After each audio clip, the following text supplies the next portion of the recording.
تیری عظمتوں سے ہوں بے خبر، یہ میری نظر کا قصور ہے۔ اعوذ باللہ من الشیطان الرجیم، بسم اللہ الرحمن الرحیم۔ الحج اشہر معلومات، فمن فرض فيهن الحج فلا رفث ولا فسوق ولا جدال في الحج، وما تفعلوا من خير يعلمه الله، وتزودوا فإن خير الزاد التقوى واتقون يا أولي الألباب۔ صدق الله العظيم۔ اس سے پہلی آیات میں حج عمرے کے احکام، اس کے مسائل کا تذکرہ چل رہا ہے کہ اگر کوئی شخص حج عمرے کو شروع کر دے تو اس کو چاہیے پھر اس عبادت کو مکمل کرے، درمیان میں نہ چھوڑے۔ اگر کسی مجبوری کی وجہ سے، دشمن کی وجہ سے یا مرض کی وجہ سے ایسے حالات پیش آ جائے کہ احرام کھولنا پڑ جائے تو مسئلہ یہ بتایا کہ ہدی کا جانور وہاں پر حرم کے اندر بھیج دے تاکہ حدود حرم کے اندر وہ ذبح کر دیا جائے۔ اس کے بعد یہ اپنے احرام کو کھول لے، یعنی حلق یا قصر کرا کر کے۔ البتہ احرام باندھنے کے بعد بہت سی پابندیاں ہیں کہ احرام کو نہیں کھول سکتے، بال نہیں کٹا سکتے، خوشبو نہیں لگا سکتے، بہت سارے مسائل ہیں۔ لیکن اگر کوئی مجبوری آ جائے کہ سر کے بال کٹانے ہی پڑیں گے، جنہیں بہت زیادہ ہو گئی ہے، اور کوئی مسئلہ ہے، تو اس کا کفارہ یہ ہے کہ 3 روزے رکھے، یا 6 مسکینوں کو کھانا کھلائے، یا 1 بکری حدود حرم کے اندر ذبح کرائے۔ پھر اس کے بعد فرمایا جو شخص حج اور عمرے کو ملا کر کے نفع اٹھائے، یعنی قران یا تمتع کرے، تو اس کو شکرانے کے طور پر 1 قربانی واجب ہے، ضروری ہے۔ البتہ اگر اتنی وسعت نہ ہو کہ وہ قربانی کر سکے تو پھر ایک اجازت یہ ہے کہ 3 روزے 9 تاریخ سے پہلے رکھ لے، اور 7 روزے حج سے فارغ ہونے کے بعد طواف زیارت، یعنی جب سب کام سے فارغ ہو جائے 7 روزے چاہے وہیں پر رکھ لے اور چاہے وطن واپس آ کر کے رکھ لے۔ البتہ اگر وہ 3 روزے 9 تاریخ سے پہلے نہ رکھ سکا تو پھر قربانی متعین ہو جاتی ہے اس شکل کے اندر، چاہے اسی سال قربانی کرے یا آئندہ سال کسی کے ہاتھ رقم بھیج کر کے وہاں پر قربانی کرائے۔ یہ مسائل کل کے سبق کے اندر تھے۔ فرمایا کہ جو قربانی کا مسئلہ ہے یہ اس کے لیے ہے جو حدود حرم کے پاس، یعنی آفاقی ہو، باہر کے رہنے والے، کیونکہ جو حدود حرم کے اندر رہتے ہیں یا حل کے اندر رہتے ہیں تو ان کے لیے افراد ہے، ان کے لیے تمتع ہے ہی نہیں۔ اب آج کے سبق کے اندر بھی اسی کی مناسبت سے کچھ مسائل ہیں۔ فرماتے ہیں الحج اشہر معلومات، حج جو ہے اس کے مہینے معلوم ہے، یعنی گنتی کے چند مہینے ہیں، چند ایام ہیں، وہ سب کو معلوم ہے۔ حضرت ابراہیم علیہ السلام سے لے کر کے یہ بات مشہور و معروف تھی، اور شریعت محمدیہ کے اندر بھی یہی ہے کہ حج کے 1 مہینہ تو شوال کا ہے، یعنی شوال کی 1 تاریخ جیسے ہی رمضان ختم ہوگا اور شوال کا چاند نظر آئے تو اب یہ مان لیجئے کہ حج کے مہینے شروع ہو چکے۔ شوال کا پورا مہینہ، شوال کے بعد ذی قعدہ کا پورا مہینہ، اور ذی الحج کے 10 دن، ذی الحج کے 10 دن، تو 2 مہینے 10 دن ہے گویا کہ حج کے، ابراہیم علیہ السلام سے لے کر کے آج تک یہی چلا آ رہا ہے۔ اب اس کا مطلب یہ ہوا کہ اگر کوئی بندہ حج کا احرام رمضان میں باندھ لے یا رمضان سے پہلے باندھ لے، جیسے کہ پہلے 4 مہینے کے سفر ہوتے تھے، تو امام اعظم ابو حنیفہ فرماتے ہیں چونکہ حج کا مہینہ ابھی شروع ہی نہیں ہوا ہے تو احرام باندھنے کا سوال ہی پیدا نہیں ہوتا۔ اگر کوئی پہلے باندھ لے گا اور اسی احرام سے حج کرے گا تو بعض ائمہ تو فرماتے ہیں اس کا حج ہوگا ہی نہیں۔ البتہ امام اعظم ابو حنیفہ رحمۃ اللہ علیہ فرماتے ہیں حج تو ہو جائے گا، لیکن مکروہ ہوگا چونکہ اس نے وقت سے پہلے احرام باندھ لیا۔ دوسرا اس کا فرق کہاں پر پڑے گا کر کے، اگر کسی بندے نے شوال یا ذی قعدہ کے مہینے میں عمرہ کیا، کیا کیا؟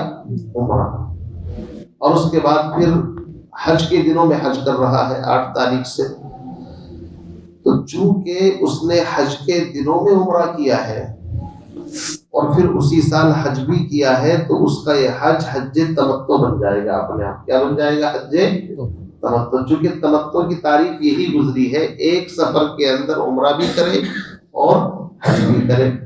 تو چونکہ شوال میں چاہے عمرہ کرے چاہے ذی قعدہ میں کرے، حج کے دنوں میں اس نے عمرہ کیا ہے اور اسی سال حج کر رہا ہے، تو اس کو قربانی اس کے اوپر واجب ہوگی۔ یہ نہیں کہہ سکتا کہ میں تو 8 تاریخ سے صرف افراد کر رہا ہوں، میں تمتع اور قران کر ہی نہیں رہا۔ نہیں، حج کے دنوں میں چونکہ تو نے عمرہ کیا ہے شوال میں یا ذی قعدہ میں، البتہ اگر شوال سے پہلے عمرہ کرے، جیسے رمضان میں بہت سارے لوگ جاتے ہیں، یا اس سے پہلے، اور پھر اسی سال جا کر کے وہ حج کرے 8 تاریخ سے افراد، تو پھر یہ تمتع نہیں ہوگا۔ تمتع جب ہوگا جب یہ اس کو کرنا چاہے گا، یعنی اس سفر میں بھی عمرہ کرے۔ تو فرماتے ہیں الحج اشہر معلومات، حج اس کے مہینے معلوم ہیں، یعنی 2 مہینے 10 دن۔ بعض ائمہ کے نزدیک صرف عرفے کی تاریخ تک 9 دن اور 10ویں جو رات ہے اس کو مانتے ہیں۔ فرماتے ہیں فمن فرض فیہن الحج، بس جو شخص لازم کر لے ان مہینوں میں حج کو، یعنی اس کا ارادہ بن جائے کہ مجھے ان دنوں میں حج کرنا ہے۔ اس سے کوئی یہ نہ سمجھے کہ جب شوال اور ذی قعدہ مہینہ بھی حج کا ہے تو ان تاریخوں میں بھی جا کر کے حج ہو سکتا ہے۔ نہیں، حج ہوگا 8 تاریخ سے ہی۔ ان مہینوں کا مطلب یہ ہے کہ ان مہینوں میں اگر کوئی احرام باندھ لے، وطن سے نکل جائے، تلبیہ پڑھے، تو اس کو حج عمرے کی طرف ہر قدم پر ثواب ملے گا، چونکہ اس کا سفر حج کا سفر ہے۔ سمجھے نہیں؟ اس کا مطلب یہ نہیں کہ یہ سوچے کہ قرآن تو کہہ رہا ہے حج کے چند مہینے ہیں تو 5 دن میں کیوں ہوتا ہے حج، ہم تو شوال میں کر لیں گے۔ تو بھائی ایسا نہیں ہے، حدیث سے دن طے ہے 8 تاریخ سے لے کر کے 10 تاریخ تک، اور 11 12 13 تک سارے کام سے فارغ ہو جاتا ہے آدمی۔ تو حج کے چند مہینے معلوم ہیں، بس جو شخص ان دنوں میں اپنے اوپر حج کو لازم کر لے کہ مجھے حج کرنا ہے، تو اس کو 3 چیزوں سے روکا گیا ہے۔ یہ 3 چیزیں وہ ہیں جو حج کی روحانیت کے خلاف ہے۔ حج ایک بڑی اہم عبادت ہے، اس عبادت کے لیے جہاں بہت ساری پابندیاں ہیں، ان میں سے 3 پابندیوں کو خاص طور سے یہاں پر بیان فرمایا اللہ نے۔ سب سے پہلی چیز، اور قرآن کی بلاغت یہ دیکھیے، یہاں پر اللہ رب العزت نے ایک ہوتی ہے نفی، ایک ہوتی ہے نہیں۔ نہیں کا مطلب کسی چیز سے روکنا۔ اگر نہیں ہوتی تو فلا ترفسوا ولا تفسقوا ولا تجادلوا ہونا چاہیے تھا، اب یہ حکم ہو جاتا نہیں، لیکن یہاں پر اللہ نے نہیں کے بجائے نفی استعمال کیا ہے۔ نفی کا مطلب یہ ہوتا ہے کہ ان 3 چیزوں سے پوری زندگی میں خاص طور سے احتیاط کرنی چاہیے، البتہ زمانہ حج کے اندر تو بہت زیادہ اہتمام کی ضرورت ہے کہ ان سے احتیاط آدمی کرے۔ وہ 3 چیزوں میں سب سے پہلی چیز فرمایا فلا رفث، حج کا احرام باندھنے کے بعد اب اس آدمی کے لیے مناسب نہیں ہے کہ وہ اپنی بیوی سے بے حجاب ہو۔ احرام کی حالت میں کسی غیر سے تو سوال ہی پیدا نہیں ہوتا، اپنی بیوی سے بھی حالت احرام کے اندر وہ باتیں جو انسان کی شہوت کو بھڑکانے والی ہو یا اس کو مباشرت کی طرف لے جانے والی ہو۔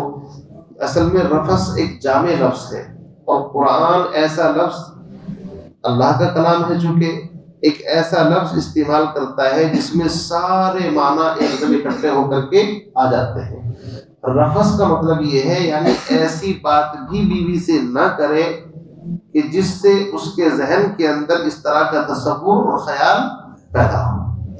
اب اس میں کوس و کنار بھی ہے، اس کے اندر اس طرح کی باتیں بھی ہیں، اور اس کے اندر مباشرت بھی ہے، سارے لفظوں کو حاوی ہے۔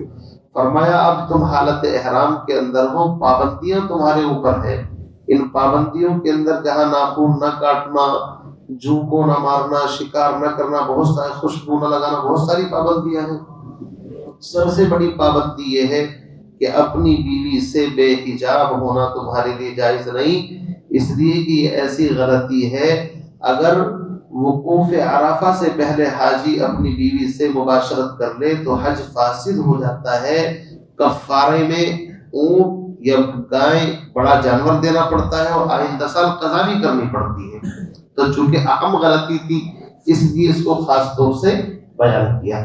باقی کسی نے خوشبو لگا لی، وہ لگا لی، تو وہ جنایت ہے، اس کے کفارے سے کام چل سکتا ہے، لیکن یہ غلطی ایسی ہے کہ اس سے حج ہی فاسد ہو جاتا ہے انسان کا۔ تو فرمایا فلا رفث، جب تم حالت احرام میں ہو تو بے حجاب ہونا تمہارے لیے جائز نہیں۔ آگے فرمایا اب وہاں حج کا جو موقع ہوتا ہے بڑی بھیڑ بھاڑ، بڑا رش ہوتا ہے، اس لیے اپنی نگاہوں کی حفاظت غیر سے بھی ہونی چاہیے اور ان چیزوں سے بڑے کنٹرول کی ضرورت ہے۔ فرمایا ولا فسوق، اور گناہ کی اجازت نہیں۔ فسوق کہتے ہیں حد سے زیادہ بڑھنا، یہ بھی ایک ایسا لفظ ہے، یعنی جن چیزوں کو شریعتوں نے کرنے کو کہا ہے اس کو کرنا چاہیے، جن سے منع کیا ہے ان سے رکنا چاہیے۔ جن چیزوں سے شریعت نے جن کو کرنے کو کہا تم نہیں کر رہے ہو، اس کا مطلب تم فاسق ہو، حد سے زیادہ بڑھ رہے ہو، اور جن سے شریعت نے منع کیا تھا تم رک نہیں رہے ہو تو بھی تم فاسق ہو، حد سے زیادہ بڑھ رہے ہو۔ تو ایک ایسا لفظ استعمال کیا جس نے اپنے اندر سارے معنی لے لیے۔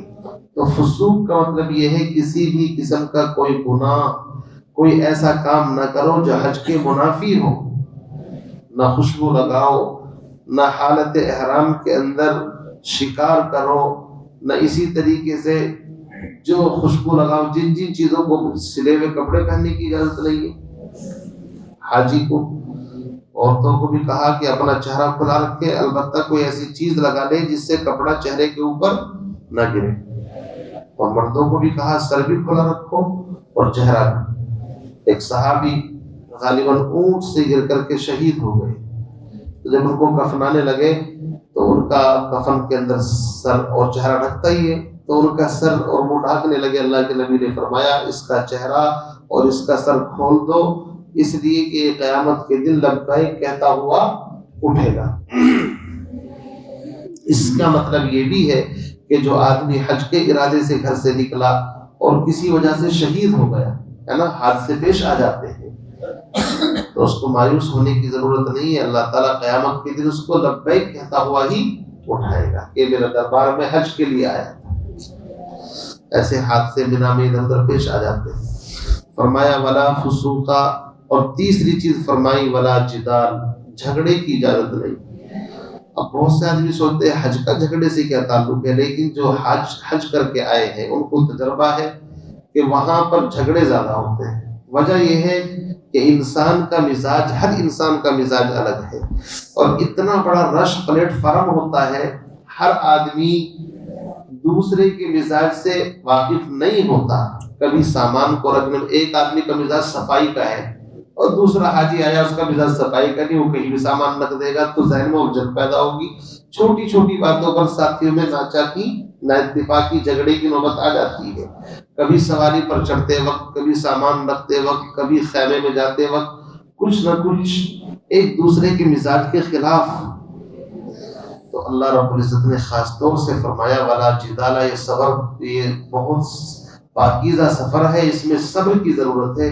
جھگڑے کو پی جانا، برداشت کر لینا، غصے کو پی جانا، جھگڑا نہیں کرنا۔ ولا جدال، حاجی پر رحم کرنا، سب اللہ کے بندے ہیں، اللہ کے مخلوق ہے، کوئی بات نہیں۔ ولا جدال فی الحج، اور حج کے اندر جھگڑا نہیں کرنا۔ تو تین چیزوں سے منع کیا، بیوی سے بے حجاب ہونا، گناہ نہ کرنا، اور خاص طور سے جھگڑا نہ کرنا حج کے اندر۔ آگے فرمایا وما تفعلوا من خیر، اور تم جو بھی کچھ خیر کرتے ہو، یعلمہ اللہ، وہ اللہ کے علم کے اندر ہے۔ تو اے حاجیوں، تم مقدس سفر پر نکلے ہو، تم زیادہ سے زیادہ اس کے اندر تلبیہ، حج کے احرام کی پابندیاں، نگاہوں کی پاکیزگی، تقوی، طہارت، جتنا اس کے ساتھ چلو گے اللہ رب العزت ہر ایک سے واقف ہے، اس کے نامہ اعمال میں اسی کے مطابق جزا دے گا۔ آگے زمانے جاہلیت کی ایک رسم کو بیان کیا جا رہا ہے۔ یمن کے لوگ جب حج کرنے کے لیے آتے تھے خاص طور سے، تو کوئی سامان وامان ساتھ لے کر کے نہیں آتے تھے۔ انہوں نے ایک عقیدہ یہ بنا لیا تھا کہ بھائی یہ دنیا داری، یہ تو دین کے خلاف ہے، حج کا سفر تو عاشقانہ ہے، عاشق اور معشوقیت کا سفر ہے، بس یہی پرانے پھٹے پرانے کپڑے ہوں، پراگندہ بال ہوں، اور ساز و سامان لینا تو ایک دنیاوی چیز ہے، سمجھ رہے نہیں آپ؟ اس لیے ایسے ہی خالی ہاتھ نکل پڑتے تھے۔ اب جوش میں نکل گئے، پھر وہاں جا کر کے حاجیوں کو تنگ کرتے تھے، ان سے مانگتے تھے، ہے نا، ان کے اوپر بوجھ بنتے تھے۔ کبھی پھر چوری کی نوبت آ جاتی ہے، جب نہیں رہتا کیا کرے گا انسان؟ اللہ نے فرمایا یہ کوئی نیکی تھوڑی ہے بھائی، نیکی تو یہ ہے تو شاہزاد راہ ساتھ لے کر کے چلو۔ اب اس میں دو اشارے ہیں، ایک دنیاوی ساز و سامان کی بھی ضرورت ہے، اور ایک لمبے سفر پر نکلو گے وہاں کے لیے بھی توشہ چاہیے تقوی پرہیزگاری کا۔ جس طرح اس ظاہری سفر کے اندر اسباب کی ضرورت ہے بقدر ضرورت، تاکہ کسی سے ہاتھ پھیلا کر کے بھیک نہ مانگنی پڑے۔ وہاں پر بہت سارے لوگ سفر کرتے ہیں محض بھیک مانگنے کے لیے، خیموں کے اندر، ادھر عرفات کے میدان کے اندر لوگ دعا کر رہے اور وہ خیمے خیمے جا کر کے سوال کر رہے۔ حضرت علی رضی اللہ تعالیٰ نے ایک شخص کو دیکھا، اس کو کوڑے لگوائے، کیا لگوائے؟ درے مارو اس کے بدبخت کو۔ اللہ کے اس مقام کے اندر ساری دنیا اللہ سے مانگ رہی ہے، اور یہ کس سے مانگ رہا ہے؟ یہ حاجیوں سے مانگتا کر رہا ہے۔ تو فرمایا وَتَزَوَّدُوا، اور زاد راہ یعنی راستے کا جو ساز و سامان ہے وہ ساتھ لے لیا کرو۔ اب قرآن کا چونکہ اصل مقصد تو آخرت کی طرف رخ موڑنا ہے، تو اسی پوائنٹ کو لے کر کے انسانوں کی اصلاح کے لیے فرمایا کہ دیکھو جب دنیا کا ایک معمولی سے سفر کرتے ہو اور تمہارے پاس ساز و سامان نہ ہو کتنی دقت آتی ہے، تو یاد کرو ایک دن تمہیں بڑے میدان کے اندر جمع ہونا ہے، میدان محشر کے اندر۔ اس کے لیے بھی کچھ تیاری کر لینا، کہیں ایسا نہ ہو کہ ایسے ہی خالی ہاتھ گزار کر کے آ جاؤ۔ فرمایا وَتَزَوَّدُوا، اور زاد راہ لے لو۔ فَإِنَّ خَيْرَ الزَّادِ التَّقْوَىٰ، بہترین توشہ پرہیزگاری کا توشہ ہے۔ ایک طرف انسان کثرت سے نوافل پڑھے، یہ کرے وہ کرے، اور ایک طرف گناہوں سے اپنے آپ کو بچا لے۔ تقویٰ ہے گناہوں سے بچانا۔ اللہ فرماتے ہیں جو بندہ تقویٰ پرہیزگاری گناہوں سے بچا کر کے اپنے آپ کو آئے گا، یہ بہترین توشہ ہے، یہ بہترین زاد راہ ہے۔ فرمایا وَاتَّقُونِ يَا أُولِي الْأَلْبَابِ، اور مجھ ہی سے ڈرو اے عقل مندو، میرے علاوہ کسی اور سے ڈرنے کی تمہیں ضرورت نہیں۔ تو یہ حج کے مسائل ہیں، انشاءاللہ آئندہ بھی تھوڑا سا مضمون 2-3 آیتوں کے بعد مکمل ہو جائے گا۔ اللہ تعالیٰ سے دعا فرمائیں ہم تمام کو اصول آداب کے ساتھ زیارت حرمین شریفین کی حاضری نصیب فرمائیں۔ آمین۔ اللہ تعالیٰ پوری دنیا سے اس کرونا جیسی بیماری کو مہلک اور خطرناک بیماری کا خاتمہ فرمائیں۔ آمین۔ اپنے فضل سے ہر ایک کو شفا صحت کاملہ عاجلہ نصیب فرمائیں۔ سبحان اللہ وبحمدہ، اشہد ان لا الہ الا اللہ۔